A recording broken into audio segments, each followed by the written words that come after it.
Smash like.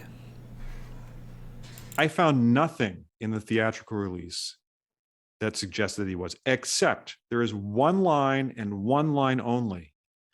Rachel says to him in his apartment, "Have you ever taken this test yourself?" He doesn't answer the question, and things move on. And she goes to the piano and begins playing. He's asleep. He wakes up, and he just joins her at the piano and says, "I dreamt music." I looked for some meaning there. Is it embedded memory, just like Rachel has? I couldn't find anything there. So in this cut, he's not. No, it's funny. You're right. I agree with you totally. As far as that scene, your instinct is impeccable though, because there is another scene at the piano where Deckard is alone in his apartment, and he's got all the pictures that are of the replicants, like history or Rachel's background or whoever. But he has all these pictures on the music stand, and he's kind of like playing a single note over and over. And there's that lovely, we'll get into Vangelis, but there's that lovely Vangelis soundtrack that's over top of it and kind of like coincides with him like striking the key, which is a really nice touch. But in the version we saw, the 1982 theatrical release, there's just him doing that. And then he gets up, takes his scotch, goes over to like feed one of those into his little machine that, enhance 22 to 37, which at the time was like, wow, cool. Three-dimensional photographs. Very cool. Yeah, very cool.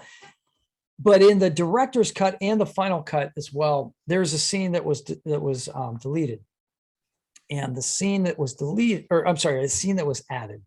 And the scene that's added is he's doing that, and there's a fade. And there's a scene of a unicorn running, and the unicorn, and it's kind of misty, and then it comes out, and actually that scene I found out later is actually from Legend.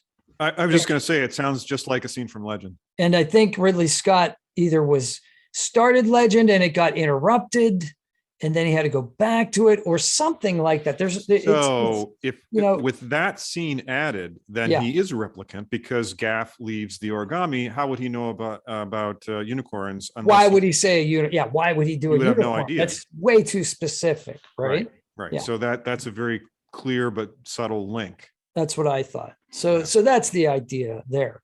Now it's my understanding that Ridley Scott and Harrison Ford, as disagreed on this point. Ridley Scott says that he always thought that Rick Deckard was replicant.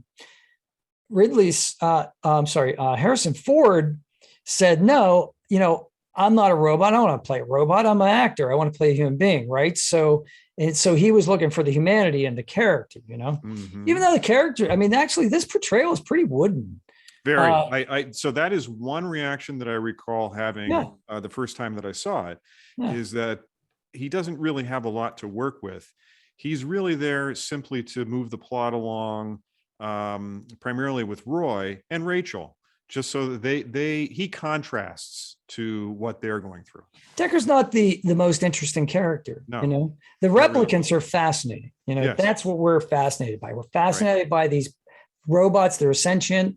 And because they're sentient and they're starting to get emotions, they're evolving almost, that they can only live for 4 years, because otherwise they won't be able to handle human emotions. We give them memories as a cushion to make them easier to handle. A pillow.